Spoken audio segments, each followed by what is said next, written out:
Thank you. I'm so glad to be joining you today from San Francisco. And of course, I'd rather join you in person, but I couldn't. But it's great to be here and to come talk to you about what's going on in global startup ecosystem, the global startup revolution.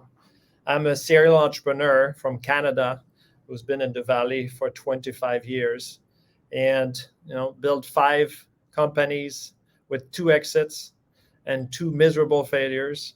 And our last exit, really, after our last exit, we decided to spin off the startup Genome Research so that we can start helping and giving back in helping other ecosystem grow and thrive and become engines of job creation, economic growth for all of our societies.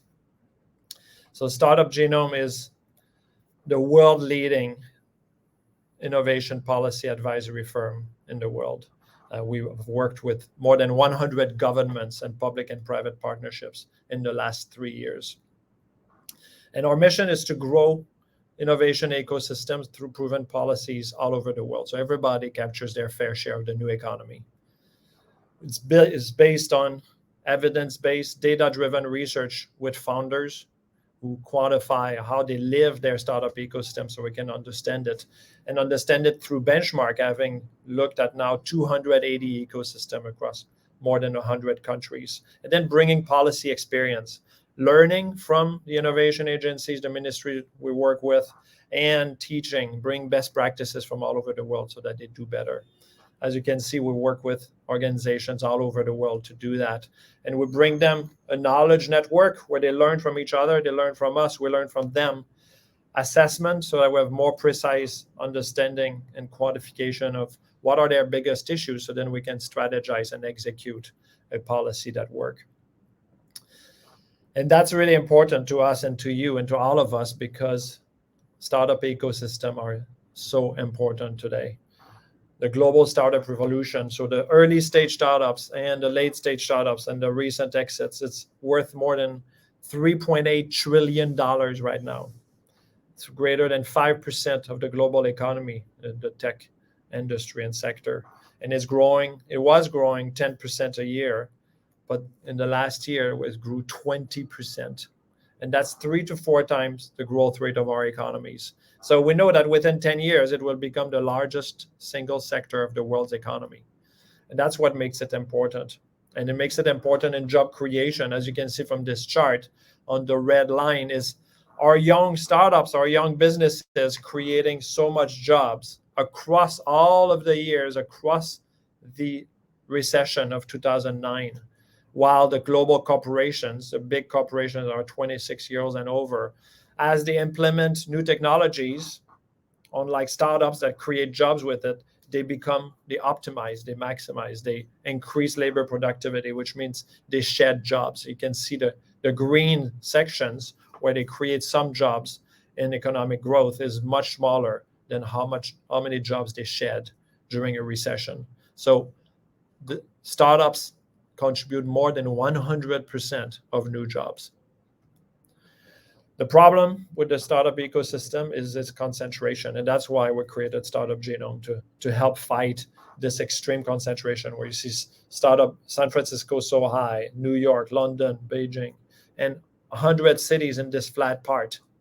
This has to stop. So our mission is to break this concentration by learning from each other and flattening this curve.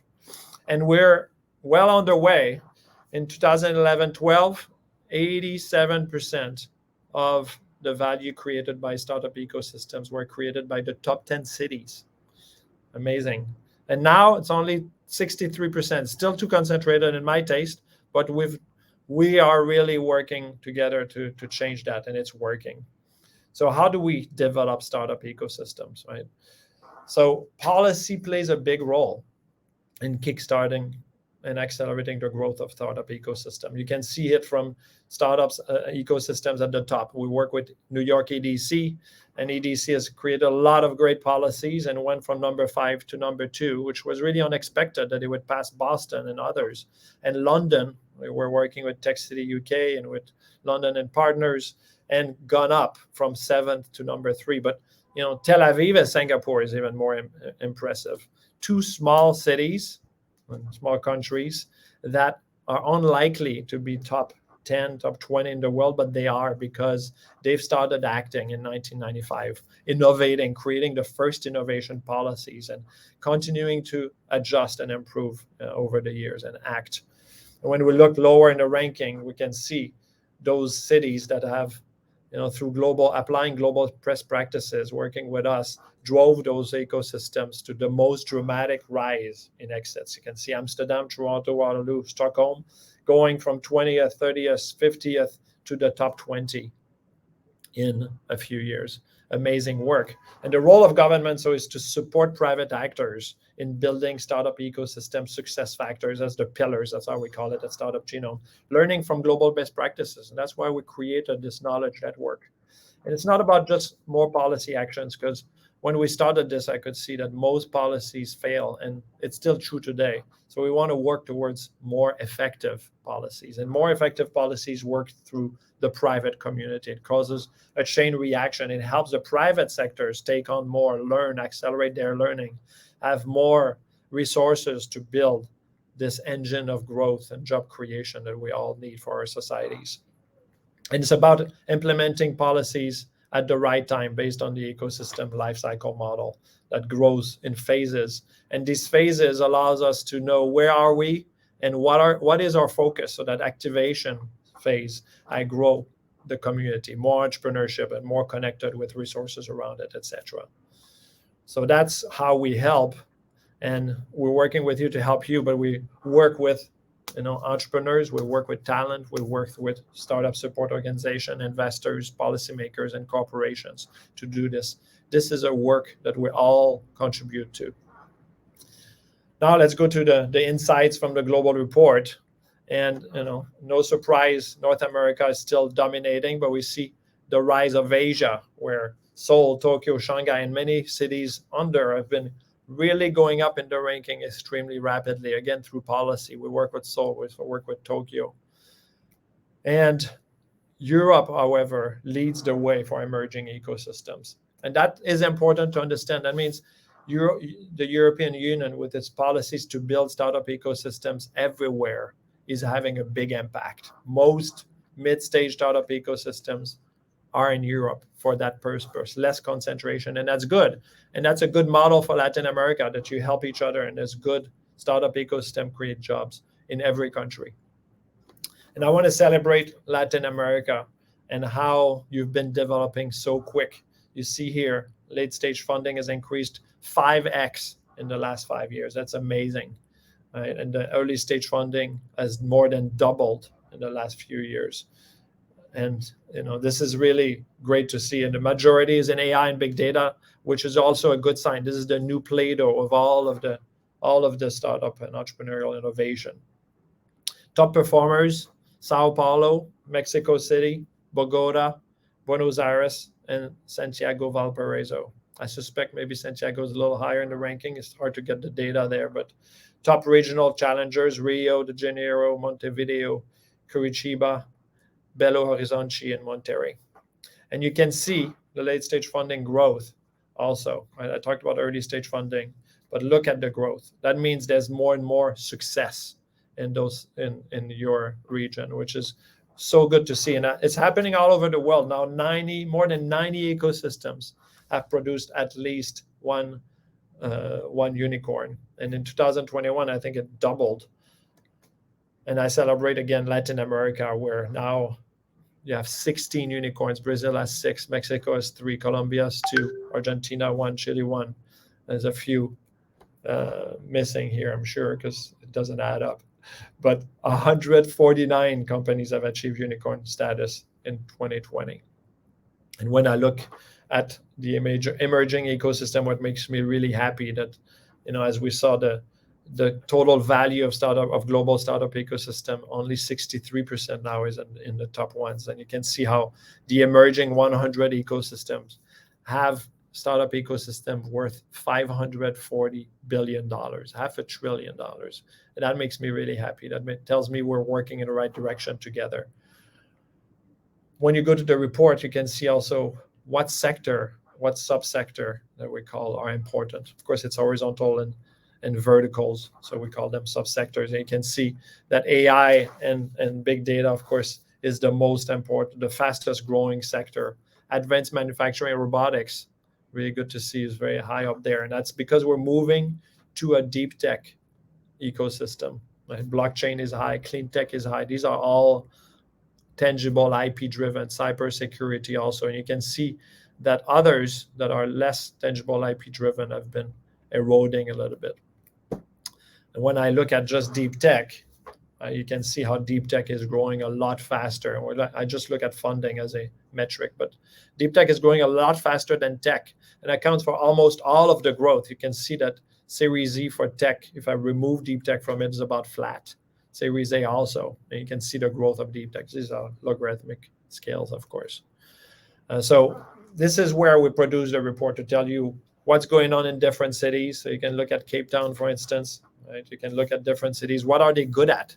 And that's what we need to know as startup entrepreneurs and investors and policymakers, because this means as an entrepreneur, as talent, if I'm work in fintech or I work in edtech, I want to go visit cities that are strong in edtech to look for partners, for investors, and sometimes for corporations that work in that ecosystem. That's why we create this report to bring media attention and attention from investors, corporations, everybody to every city in the world, and stop just having the big media talk about only Silicon Valley, New York, London, etc. So we're trying to create share of voice, but also understand what are we good at each of our cities, so that we can start helping each other and we can start collaborating across cities that are good at a subsector. Because in this day and age, software startup ecosystems have moved to the third wave, where startups are vertical players, they're industry players. And so industry expertise is more important than just software engineering prowess. The platforms allow you, like Amazon Web Services, allows you to code something that would have required a back-end engineers that probably was based in San Francisco 10 years ago. But now you can develop applications, and what you need is industry expertise and all kind of engineering skill. That's a deep tech era. And that allows this broadening, this decentralization of startup ecosystems away from the top ecosystem, because industry expertise and non-software engineering skills are spread all over the world.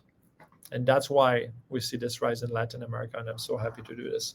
You can download the global report on our website at startupgenome.com/GSCR 2021.